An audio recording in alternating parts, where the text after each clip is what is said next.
enquanto o Santos contrata o Tardelli, o Corinthians negocia com o Roger Guedes, 10 anos mais novo. São situações diferentes, são situações completamente diferentes. Esse é um investimento que vale a pena, segundo o Edson Zacarias Rodrigues. Mas aí é questão do cofre. Ainda que o Corinthians tenha uma dívida maior do que a do Santos, a arrecadação do Corinthians é maior do que a do Santos. E o espaço de folha salarial para o que o Corinthians construiu é muito maior do que o Santos. O Corinthians emprestou 12 jogadores, rescindiu amigavelmente com o Camacho, teve o fim de contrato aí do Gemerson, do Casares, do Otero, abriu uma folha salarial eu acho quase 4 milhões, 3 milhões e 800 mil reais da folha salarial do Corinthians. Não, mas isso, Fábio, com todo respeito, é o que dizem, mas ninguém mostra. Os números do Corinthians são escondidos, né? Então, mas ultimamente... Hoje inclusive a contratação do Luan, eles anunciaram por um valor e no balanço saiu outro. Então, não, mas aí depois teve a correção do balanço. Mas aí já foi, né? Aí ninguém criticou mais, já depois, foi. Não, mas... Entendeu? Se agora o Corinthians falar assim, ó, o que o Flávio está dizendo é o seguinte, se o Corinthians vier amanhã público e falar assim, olha, minha folha caiu 4 milhões, era 20, foi para 16, por exemplo. Aí por isso que eu contratei esses jogadores todos. E aí no balanço de março do ano que vem, a gente descobrir que não era 20 nem 16 e não caiu e aumentou para 3. Mas tudo bem, mas aí já foi, filho, já está contratado. O que é palpável. Né? E as gestões do Corinthians nos últimos anos, elas foram pouquíssimas transparentes. Desde o inío do ano, houve a contratação de algumas auditorias e tudo mais para dar uma certa transparência. Então a gente houve acesso, né, eu diariamente, pelo Diário Lance Cobrindo Corinthians, tive acesso aos documentos, foi aberto os documentos. E aí teve esse erro, mas foi corrigido na semana seguinte, foi um erro humano, digitação. Pelo menos é o que consta, né? A digitação foi corrigido na semana seguinte. Ponto. A primeira, a arrecadação do Corinthians é maior. Segundo lugar, houve essa questão desse espaço da folha que se abriu. Que ainda é questionável, tá? É questionável porque o Corinthians está devendo a base. Então, assim, se abriu a folha, mas a justificativa é: precisamos de um time forte esportivamente para até ganhar dinheiro com premiações. Ponto. Ainda assim, o valor salarial com que vem o Roger Guedes, ainda aceitando reduzir bastante se comparado ao que ele ganha na China, é muito inviável para a realidade do Santos hoje. E para do Corinthians também. Só ideia. Então, mas a questão da aposta do Corinthians. Não, eu estou entendendo o teu raciocínio, mas o teu raciocínio... Porque senão não vai... Mas não presta atenção, Lázaro, presta atenção. Corrobora para dar uma...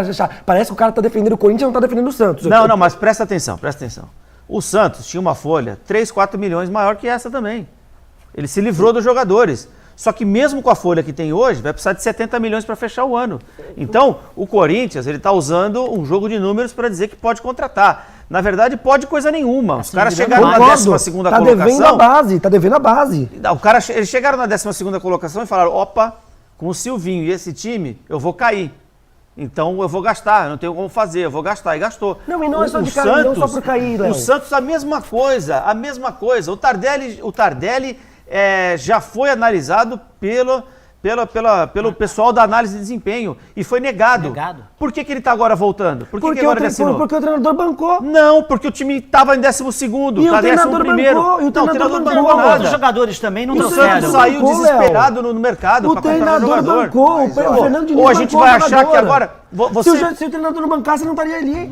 Mas teria outro. E outra coisa, falar que o Velasquez é uma sorte no mercado, o cara vai ganhar 30 mil dólares, pô. Ele não conseguiu renovar na Espanha por mais que 30 mil dólares? Não, ele aceitou reduzir o padrão salarial porque ele quer jogar no Santos. Tá bom. Então, isso é o que ele disse, Lázaro. Pô, tudo bem, mas você acha que se ele tivesse uma proposta na Espanha para ganhar 100 mil euros, a gente não faz jornalista, a gente não faz jornalismo, a gente vai atrás da informação, a gente duvida de tudo. Fábio, de jeito nenhum. Ninguém está duvidando da informação. Calma aí, você está confundindo as coisas. Uma coisa é a informação, outra coisa é a gente acreditar que aquilo que o cara tá falando é verdade, exatamente. É sério. O cara tem todo o direito. Pô, no futebol a gente cansou de ver, pô. O Renato Gaúcho tirou foto com a camisa do São Paulo e nunca usou. O Love usou a camisa do Corinthians antes de usar de verdade. O cara fala uma coisa, mas não quer dizer que tá tudo certo. Não é verdade, às vezes. Desculpa.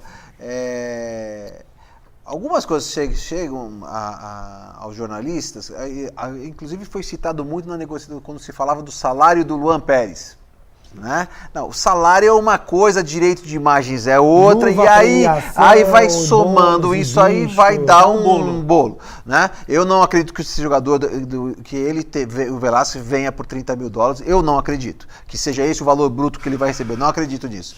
Agora, uma coisa que a gente precisa dizer é que o Santos vai pagar na média 14 milhões de reais por mês de dívidas. Isso é folha de time de primeiro para brigar para ser campeão. Se você pegar 14 milhões, que o Santos esteja gastando 5, 6 milhões por mês com folha de pagamento, são 20 milhões, gente. É dinheiro para montar a seleção brasileira na Vila Belmiro. 14 milhões é a folha do Corinthians. A opção do presidente do Santos foi não endividar mais ainda o clube. Tem seu preço. A gente critica, a gente fica com raiva, porque nós somos torcedores também. Né? Algumas decisões erradas, eu, por exemplo, o Boza está se provando uma contratação errada. Né? Se o Moraes não for utilizado, também. Zanocelo, né? O Zanocelo, a mesma história. Né? Nada contra os meninos, mas quando você fala em contratações pontuais, o que eu entendo como contratação pontual, aquele cara que chega, veste a camisa e entra em campo. Isso é uma contratação pontual. Eu acho que foi uma boa contratação. Investimento ele fez pro Sub-23, então.